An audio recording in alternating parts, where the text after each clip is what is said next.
film industry, which has come about through a project which you will hear more about, led by Silvia and Daniela.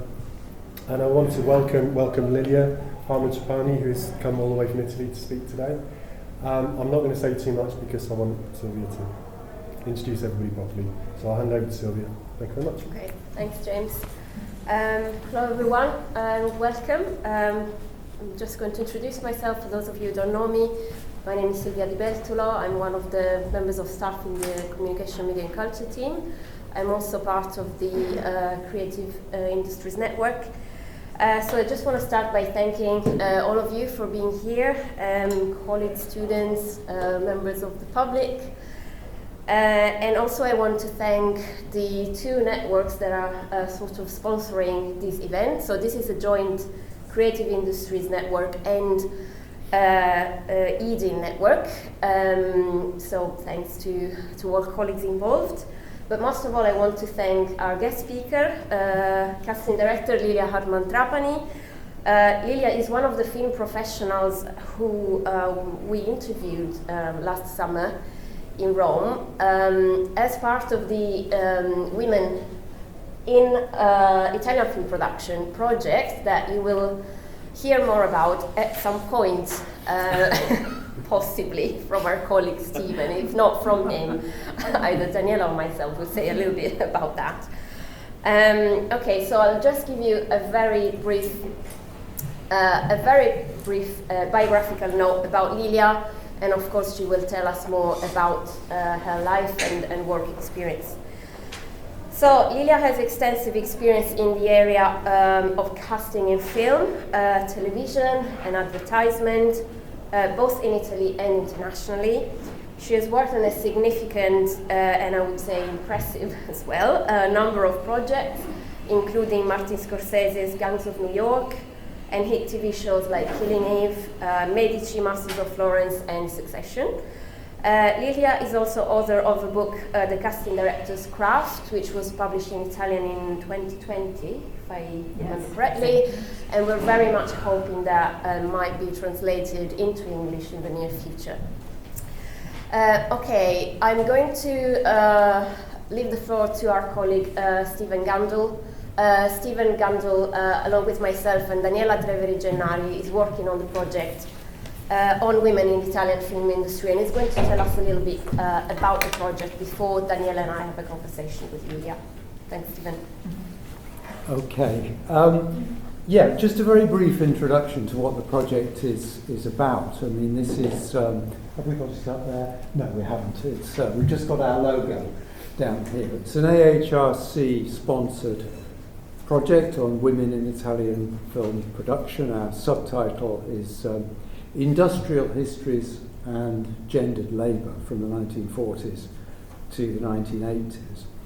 And this is a project that was born really out of previous work that I did with a project on Italian film producers and work that Daniela and Silvia have done over the years on film audiences and the Italian film industry.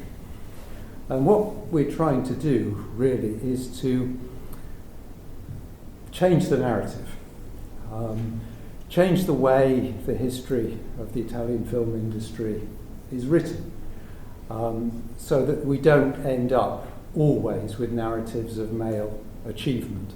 And the reason we have that narrative is principally because the focus tends to fall always on the director, or the director and the producer, and these are roles which historically have been predominantly filled, at least until relatively recent years, by men. Now, in the course of the project I did on Italian film producers, we found there were a lot of women's archives which had not been tapped into, which had not been looked at, even properly catalogued.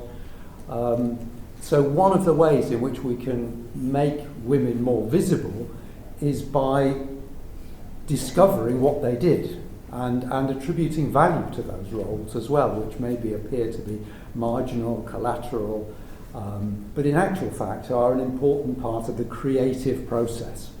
And this is often one of the problems in the film industry. Sort of creativity is attached as a value label to certain roles and denied to other roles. If you redefine creativity, then you can bring all sorts of different professionals into the frame, and that's really what we're trying to do. So basically we're digitizing 3 archives, the production manager Mara Blasetti, the documentary maker Cecilia Mangini, and the screenwriter Suso Cecchidanico. We're digitizing their archives in collaboration with the Cineteca di Bologna. We've also conducted interviews with over 30 professionals, including Lilia, who we're delighted to have with us today, who have longer or shorter experiences in the film industry in very, very different sorts of roles, which have given us an incredibly illuminating perspective on women's work and women's contribution over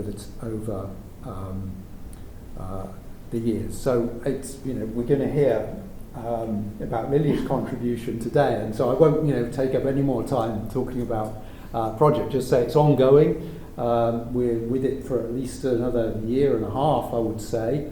We're doing a lot with the Cineteca di Bologna. We're going to be doing initiatives in the UK as well, and hopefully generating interest around this theme.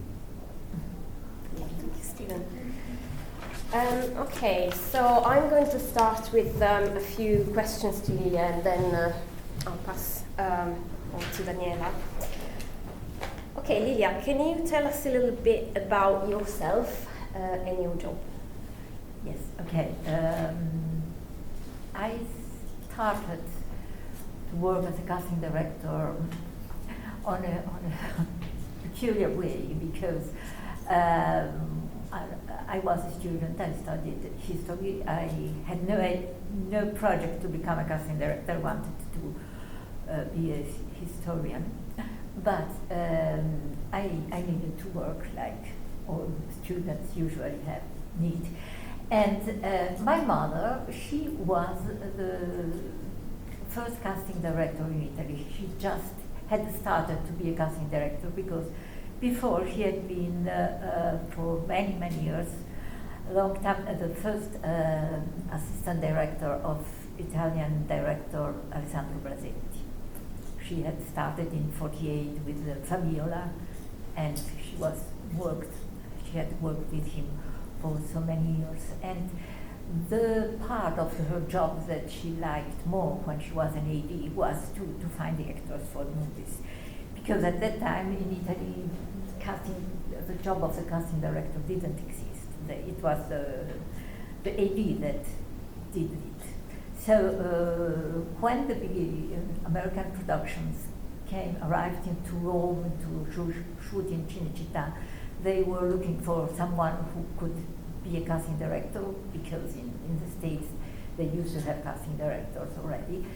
And so someone suggested Isa Bartolini, and she started to work as a casting director. So she told me, why don't you be my assistant, give me a hand of help.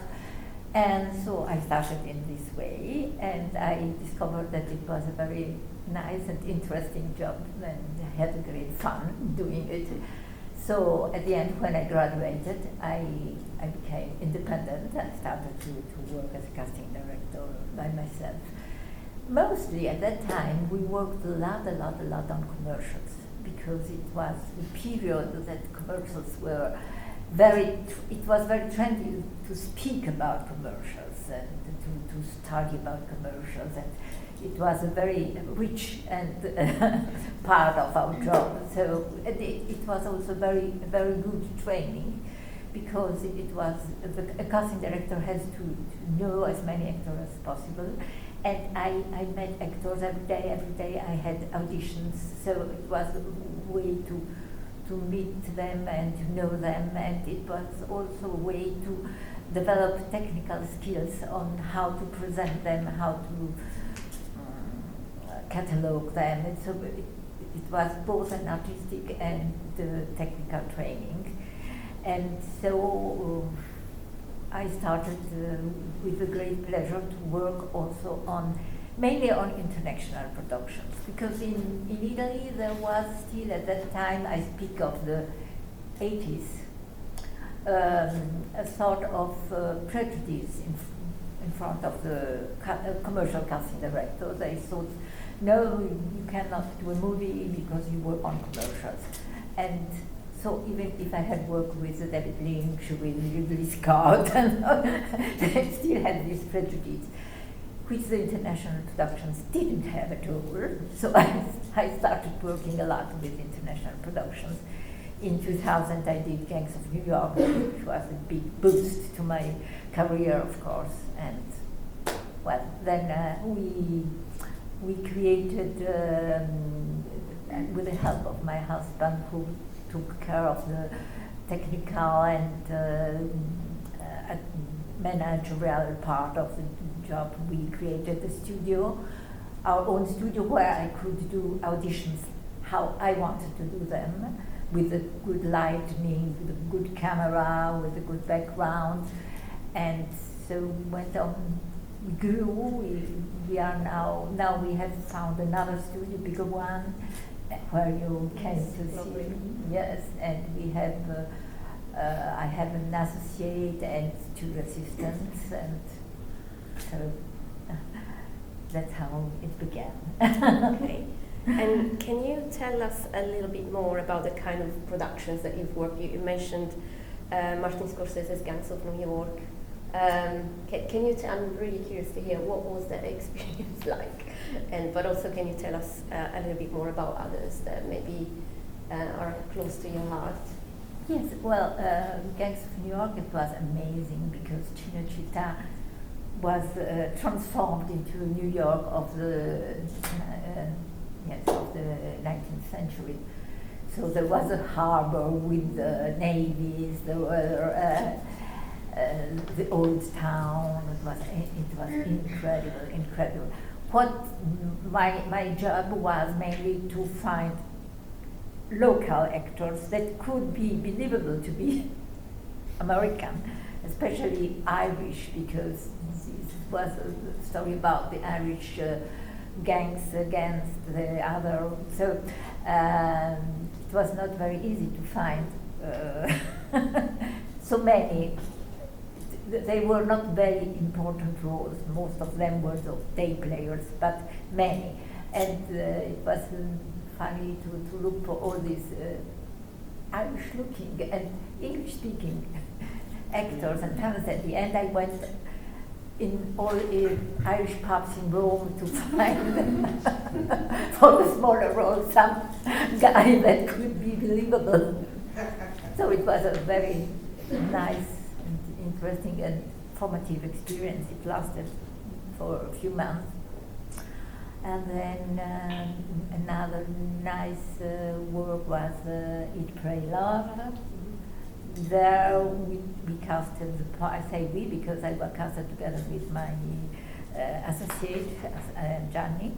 We worked, we found also important roles for the Italian part of the film. I don't know if you are familiar with the movie. And then another nice work that I loved a lot was Mary Magdalene. And, well, there are so many. Zoolander too was also great fun, of course. Yes. Also there were so many incredible characters that had to be found. So quite unexpected roles. And what else? I've done so many that I don't remember. Yes. Ben Stiller is a very serious person. Really. It's very. And well, another movie that I liked a lot, it was The Story of My Wife, of Hungarian director, a woman, Ildikó Enyedi. She won the Berlinale for another movie years before, and this was an interesting work too. And then also I liked a lot to work. I worked twice with Liliana Cavani, which you may know, which is an iconic director in Italy, and she's now over 90. The last movie we did together was The Order of Time. She was 90 when she shot it, and I love to work with her. It's so interesting, and she has so many stories to tell about the whole history of the Italian cinema. So it's very motivating. Wow, so many stories, really. But can you tell us a little bit about the specific aspects of your jobs? Yes, of course. I can tell you step by step what we have to do, which mainly the technique or the process is the same for commercial, for movie, for television series. Of course, different aspects, but the process is the same. So we start with reading the script, of course. So when I'm contacted, usually by the producer, they send me the script watermarked. I sign an NDA, and then I read the script. And while I read the script, I start putting down a list of the roles. Dividing them to main roles, secondary roles, supporting roles, tail player, and so on and so on. And that's the first part. Then it comes the very important part, is to discuss the script with the director to understand what he has in mind, because I have to find the actor for his movie. So sometimes I have to abandon my ideas to join his or hers, because sometimes they don't match, sometimes they do. And when it is easier, of course, if I already know the director. If I don't know, if it's the first time that I work with her or him, I usually try to see in streaming as many movies as possible that he has done, and to read as much as possible about her or him. So finally we come to the discussion, and he will explain me how he imagines the different roles. And then follows the discussion with the producer, because he has also something to say about it, because he has the financial part of the movie in his hands. So sometimes, first of all, he has to tell me about the budget, which is the budget for the different roles, and then also what is his idea of what kind of actor he wants for the different roles. And sometimes there is a contradiction between director and producer, because the director wants the best actor for the role, and the producer sometimes wants the most renowned actor, the most popular actor, the so-called, with a horrible word, bankable actors. That are the actors that they think will assure a distribution of the movie. And so it's necessary to find a compromise between the two issues. But this concerns only the main roles, of course. For the other roles, there is much more freedom. So once we have understood what we need, we go on to the moment that we call the actors. We write for every role. We write a list of actors that we think could work. We work on our database, and we suggest, we decide which in our mind are the best options.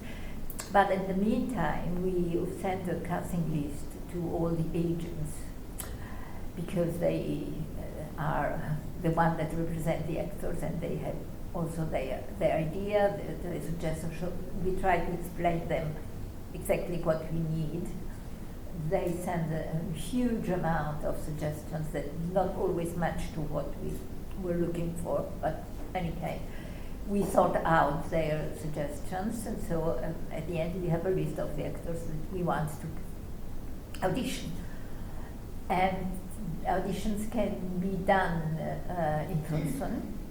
So the actors come to my studio and we send them the scene, a synopsis of the project, an explanation of what we are looking for, and then the actors, we give them an appointment. They come to the audition and we do the audition, which has which is the system that I prefer because I can help them in giving the best to the audition. And if I know they have some possibilities, that they didn't give in the audition their best, I can always ask them to redo it. I can suggest them, I can help them in order to, if I know that they are capable to do it, I can bring them to do what I want. But nowadays we work also a lot with self-tapes. So the actors become the scene, also always the explanation, and they have to do a tape of themselves acting.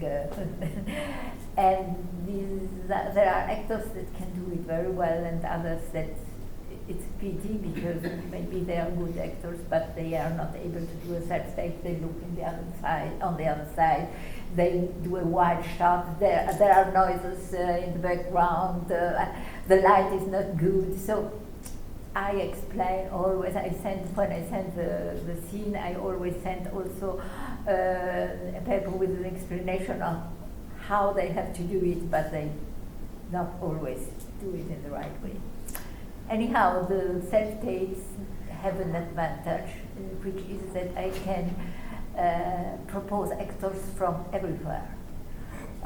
When I did the series Unwanted, we casted, it was just after the Corona, the lockdown period, and we cast the whole series only on remote, only online, with the auditions sent from everywhere in the world, because we had to cast for Africans. It was a story about very beautiful series about immigration, about shipwreck, and so we had to find a lot of black actors, and I casted in UK, in the States, in Africa, in Senegal, in Nigeria, in North Africa.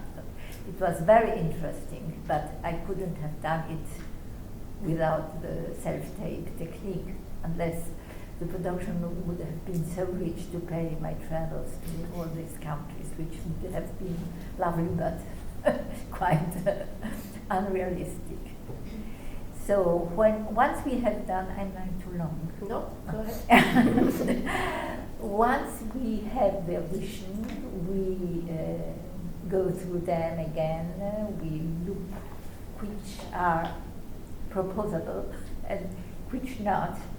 So we make a selection of the best auditions, and then we show them to the director and to the producer. Possibly we watch the auditions together with them in order to tell them also which are our ideas, and maybe I can tell them this one is interesting, maybe he could do better, it's worth tasting him again or not. And after this we normally do a callback, which is the director selects a small amount of actors and we call them back. And we do again the audition, possibly with the director, or also with the director in remote if he is not in Rome.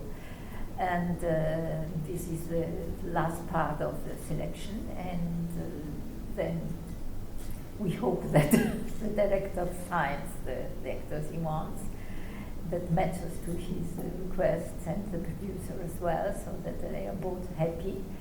And at this point, in the Italian productions, my job has finished, because all the part of the negotiation and the contract is handled by the executive producer. But for international productions, it's the casting directors that takes care both of negotiation and of preparing the contracts, of at least the deal memos, in which you discuss and you settle all the details of the daily rate, the agents, the per diem, the travel and accommodation, and all these sort of things. This is the less interesting part of my job, but it's necessary as well. So more or less this is the process. Lilia, I know that you've very kindly prepared the demo for us, demonstration. Yes. Would you like to show it now? Yes, I just explain what it is about. While I get ready, you explain. This was a world auditions for a TV series called The Count of Monte Cristo, directed by Oscar awarded Bill August for in Italy for Rai Uno, and it has been a co-production with France, Italy, and I think also UK. Many actors are British. The protagonist is Sam Claflin. And we were looking for, I don't know if you are familiar with the story of the Count of Monte Cristo. In any case, he was imprisoned in the Chateau d'If because he was the victim of some, scheme. Okay, and he succeeded in escaping from the castle after 15 years. And he, at this point, he was trying to avoid the policemen, that avoid to be recognized. And he, in this moment, he meets a smuggler. Yes, correct. A smuggler who is escaping as well, and so they stay together. And the smuggler has a boat, and they escape with the boat. They sail to the island of Monte Cristo and so on. And then the smuggler Jacopo becomes his assistant. And he has a cousin which is mute, and which is called the mute, and and he tells to Monte Cristo that he has these cousins, and Monte Cristo says, okay, we can hire him as well, and he will be your assistant. So there are two scenes. The first one is when the mute is waiting for his cousin on the boat, and the cousin arrives with the count, and so the mute asks with gestures, of course, who is this man, and so this is the first part. And the second part, in the second scene that we asked to prepare for the audition, was the moment when, at the end of the story, the Count of Monte Cristo says he doesn't need them anymore, and they can go by themselves. He gives them money and everything, and the mute tries to say that he would like to remain at the service of the Count, and the Count says no. So these were the two scenes that we asked the actors to prepare.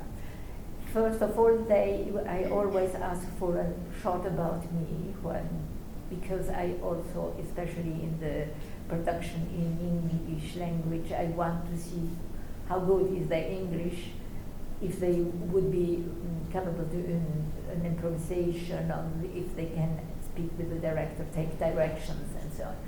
So there is always a short about me, and then the scenes. The two actors that you will see are both young, good actors. And now you look at them, and then you guess which one has been chosen.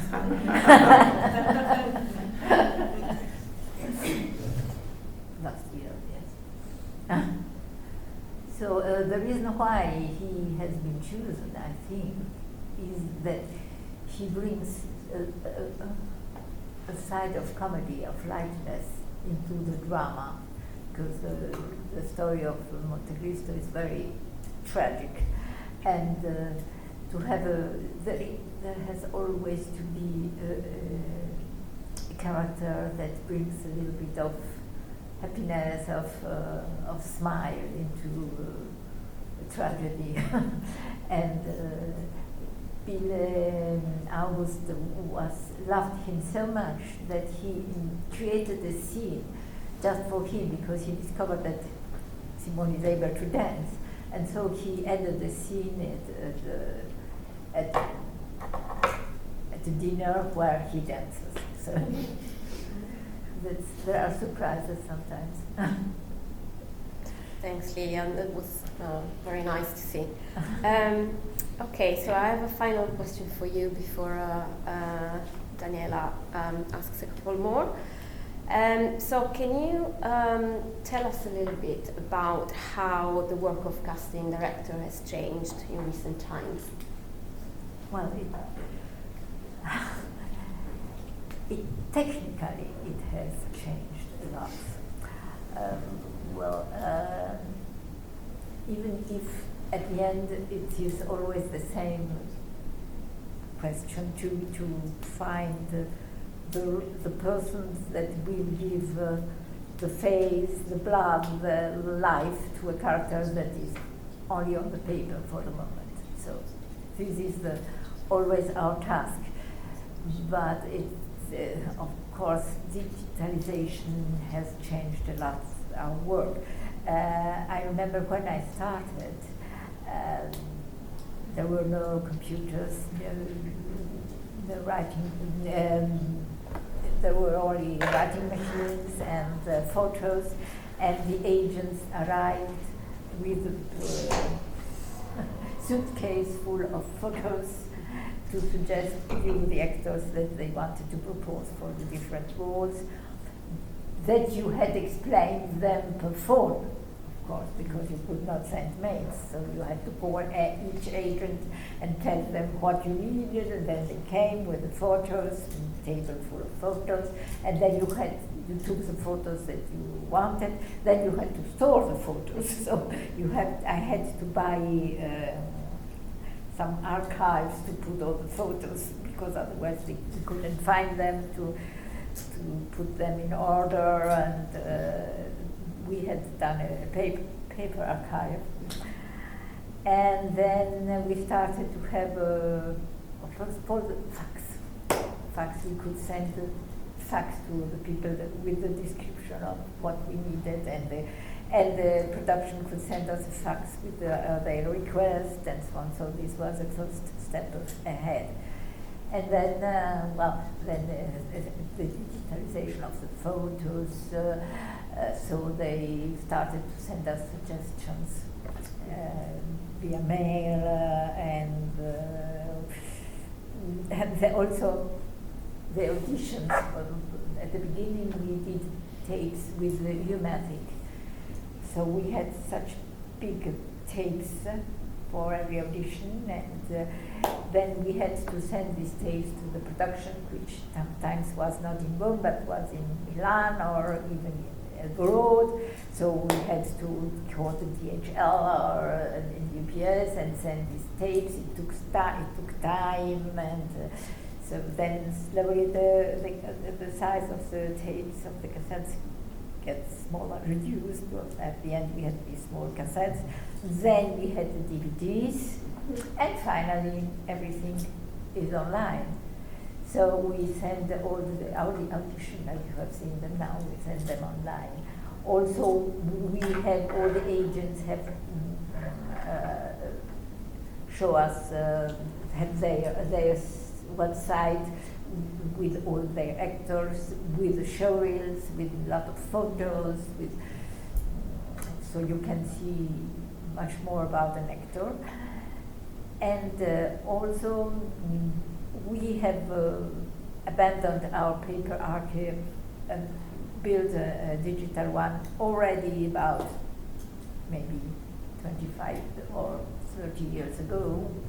I had called guy, the specialist in computers, that had prepared an archive, which is we still use now. It's very basic because at this time it was very modern, but now they do much more sophisticated archives or databases, but we still use it.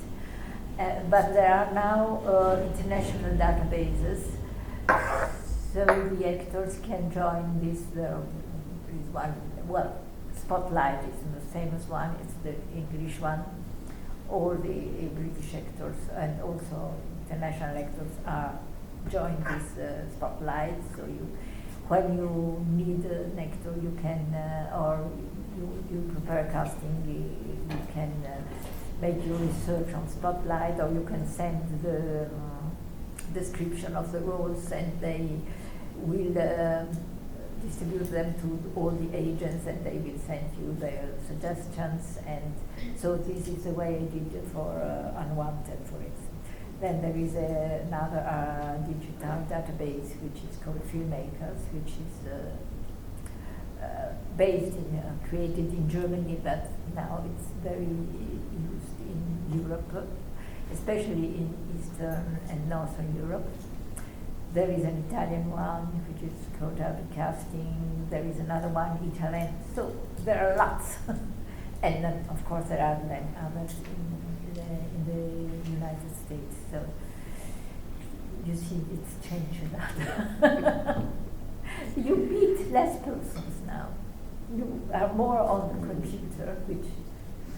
And Lilia, how have these changes affected the role of the casting directors and the relationship that the casting director has with the different film professionals, so the actors, the agents, the directors, the producers? Well, the number of the casting director has grown immensely, because when I started we were maybe 2, 3. Now in Italy we are 84 casting directors and assistants. In our association we are 84, which is enormous. But also the amount of productions has augmented a lot, especially TV series. So also now they start doing casting also for the games. I have no idea how it works, but I know that there are casting directors specialized in games. And sorry, is this for voice acting for the games, for the video games? I don't know.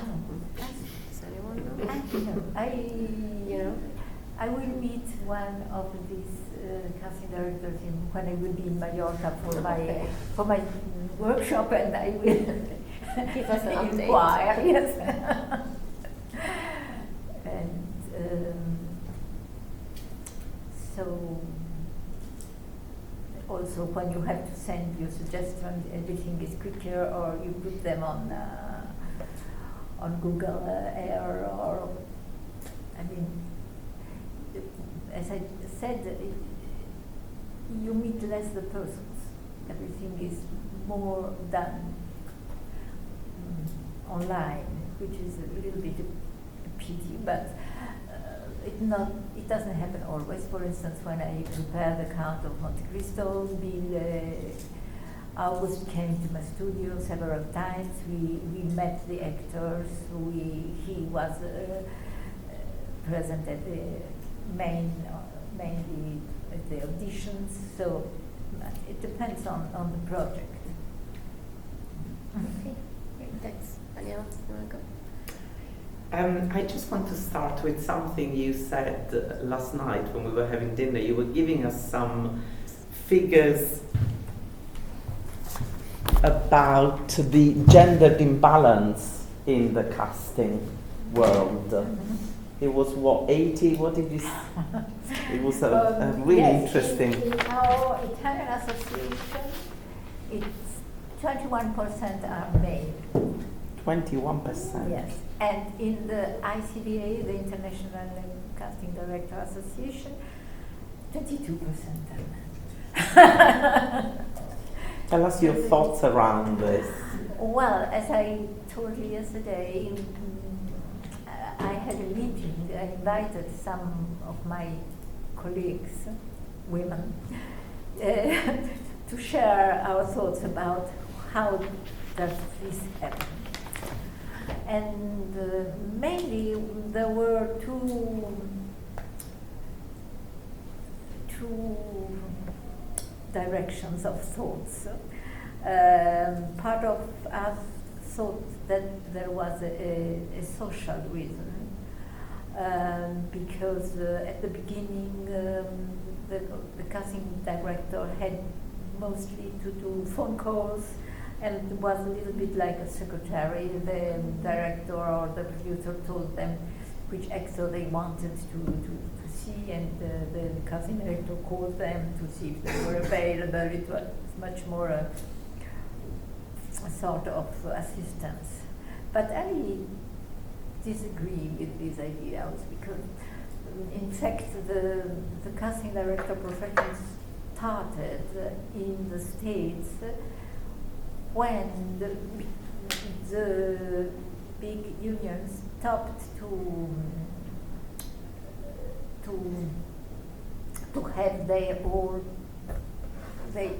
staff of actors under contract, which was at the beginning, it was the big studios, they had a certain number of actors in contract, they had a contract with them, and they used always say these actors for their movies, of course.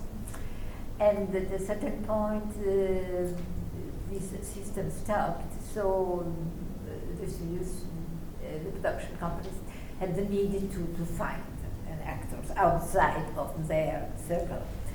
And so they started to need a casting director. And Lynn Stalmaster was the first casting director that signed in the credits. And they signed at the beginning as casting director, but the Directors Guild protested. They didn't want them to sign as casting director, because they said the director is only one. And so now we sign with casting by. But and this is this was one of the explanations of the mystery of our gender gap. But the other explanation is that maybe as it is a work, a craft that has to do with care, because on one side you have to care for the director, to try to understand him, you have to leave him the space, you have to be able to go back, to retire your ideas, because you have to follow his on one side, and on the other you have to care for the actors, because you have to help them, to make them feel comfortable, to reassure them. Actors are very fragile, and so you have to support them. And so I think this has maybe this sort of gifts are more usual in women because of maternal instinct. I don't know, maybe I say something that the feminist will kill me and say, oh, what are you saying? But I have this idea. But I mean, it's open to discussion. So do you think there is a sort of, in a way, a feminine way to do your... It's a job that needs a lot of empathy. So, patience. And also it's not a job of power. Now that things are changing, because now after many years of fight, we begin to get awards for the casting director. So the first one was the BAFTA at first. Then the Polish, I think, the Polish Film Academy. Then the Italian Film Academy. this year we will have the first Dibeltulo for the best casting. And now also the Academy Awards. And the last news, it's a news of a few days ago, is also that the European Academy is going to establish an award for the best casting. So now maybe no man will join the profession. So following from this, thinking about the increased attention to equality, diversity and inclusion, as that sort of shift had an impact on your work in the relationship with some of these figures that you mentioned. Sorry. So if you think about being a woman in a role Yes. that perhaps you have to engage with men, has this relationship changed over the years, or your experience? Or I have never experienced an oppression or diminishing of my work because I was a woman. Mhm. No, this I didn't experience it, and my colleagues either. It's just a question of sensibility in doing this kind of work, maybe. But I don't know. We must inquire more about this question. Well, Yeah. it's a positive thing. Yes, Yeah. yes. Shall we just open it to the audience? If you've got any questions for Lilia. Could I ask something straight away? I'm reading your quotations here, and listening to you speak. You talk about our art, right? In other words, the job that you perform is art, and then towards the end here you say the role of a casting director is both artistic and strategic. And Strategic. yes. In other words, the artistic bit is the relationship with the director, the strategic bit with the producer. Yes. So, given this, would you say that your role is creative? I mean, do you see, it's quite interesting, this question of art, because we've been working on the project, say with Susan Cecchi-D'Amico on her papers. She always rejected the idea that her contribution was artistic. She says, I'm an artisan. A craft person, not an artist. Yet here you seem to be claiming an artistic label and value for what you do, and I find that really interesting. I just wondered if I'm interpreting you correctly.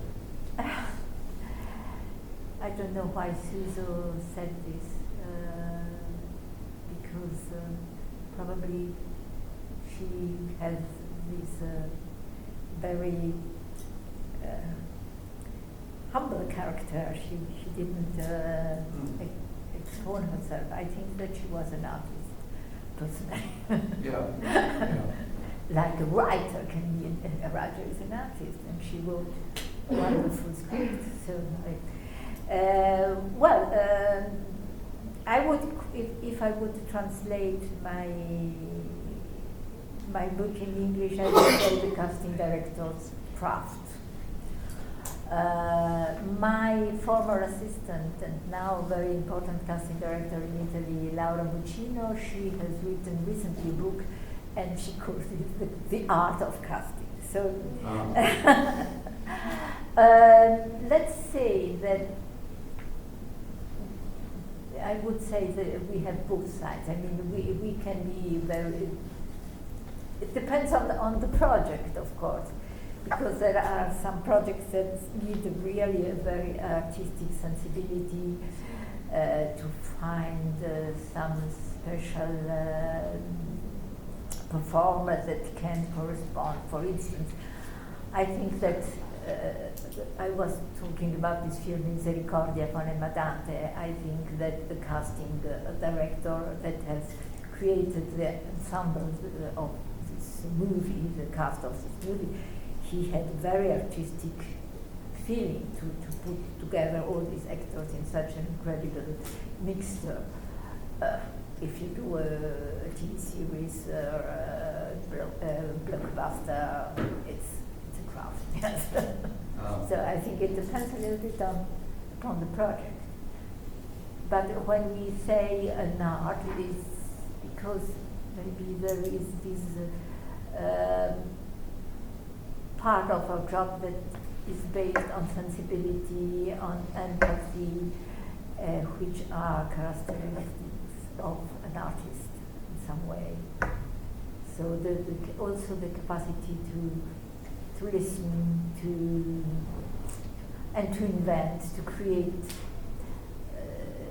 the capacity to imagine that an actor can be something completely different than what he has been until this moment. These are artistic sides, but they are not always, it is not always possible to use them. Well, it's very interesting because if I could just add this, when you think about footballers, right? About? Footballers. Yes. Calciatori. Yes. And you think about directors of football, now it's increasingly becomes based on statistics. Right? Every footballer has their stats. How many tackles completed, how many kilometres run in the course of a match. The point is, they can never do anything completely different. Right? They can, reach certain levels in certain spheres, but that's what they do. And the director of football doesn't say, well, maybe they could do something different. Whereas the casting director, you have these people who have a record, they have their performances, they have a range, but you also have the possibility of imagining they could do something different. That's the most challenging and interesting part of our job. Yeah, well that's why it's artistic. Yes. Yeah, interesting. Yes. For instance, I remember there is an Italian actor, Max Tortora, which had always been used to do comedies. And once I suggested him to a producer who was doing casting for TV series, and I suggested to use him for a dramatic part. And the producer looked at me and said, "Are you kidding?" No. So I said, "Okay, no." After a few months, the same actor was used for a very dramatic part in a very successful movie. You are right. But you must always find someone that listens. Sometimes you have really to fight if you are convinced that an actor is good for a role, and you have to fight to convince the director that he could be right or she could be right. And sometimes you succeed, sometimes not. So in a way, Lilia, we're saying that it's not a role of power, but there is some power.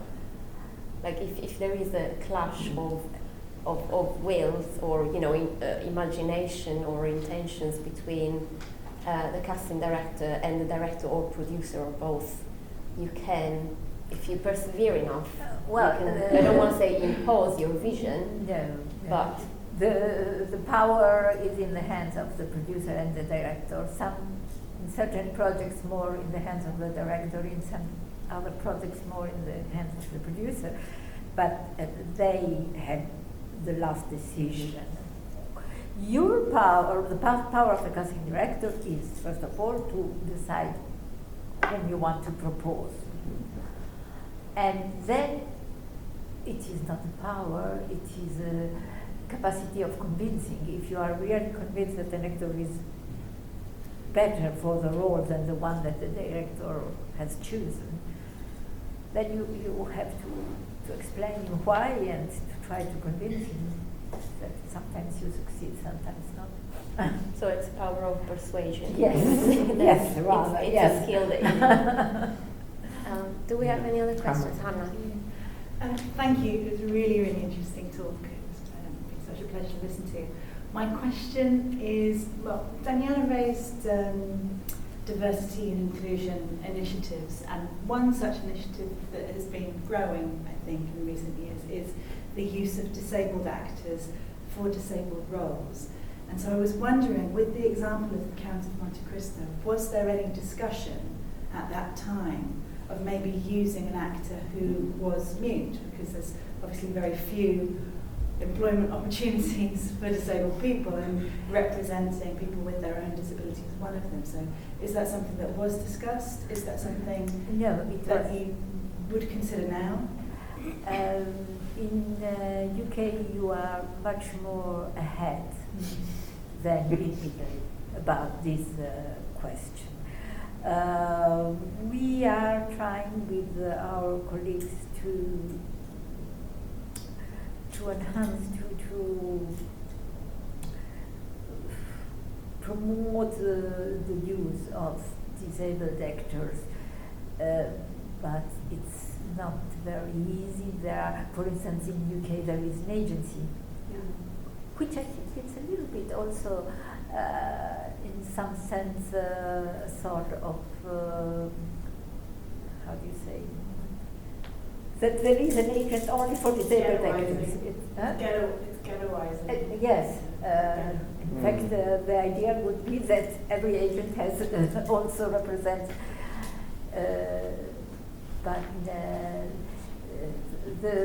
what we can do, our power in this case, is also for what concerns, for instance, racial diversity, is to say, well, this role, why should it be the white Caucasian male? It could be Afro-descendant or an Oriental or also disabled, but we don't have a lot of disabled actors in fact.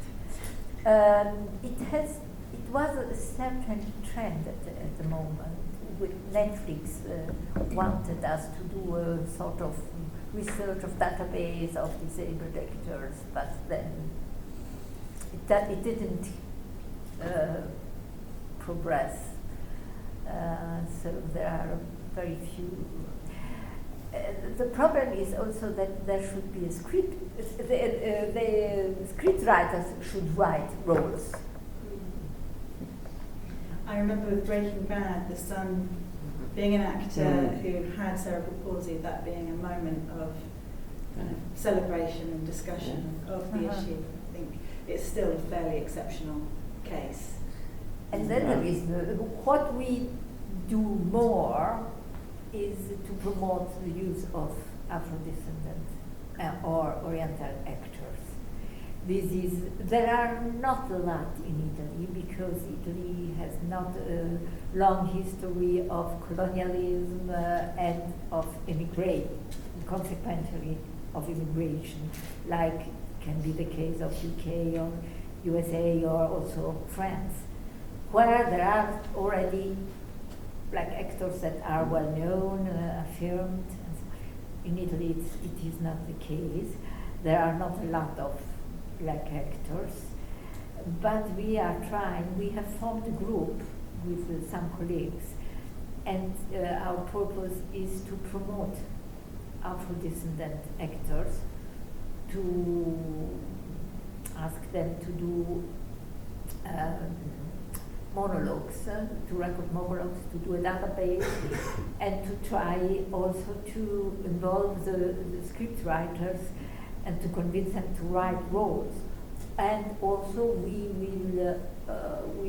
intend to suggest to use the use of Afro-descendant actors for roles that are written for Caucasian.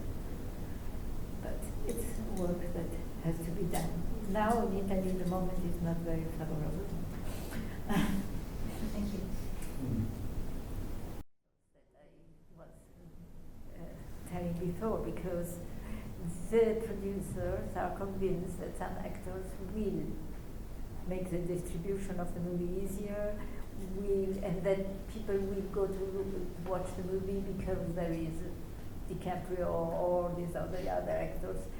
And if you suggest an actor that maybe is better for the role, but he is not as popular, you have difficulties to have him choose, especially in industrial movies. Of course, when we speak of art movies, the situation is different. There are movies that have feature only actors that are totally not known to the great audition. Then, if the movie has success, then the next year every production will ask you to quote this actor. Are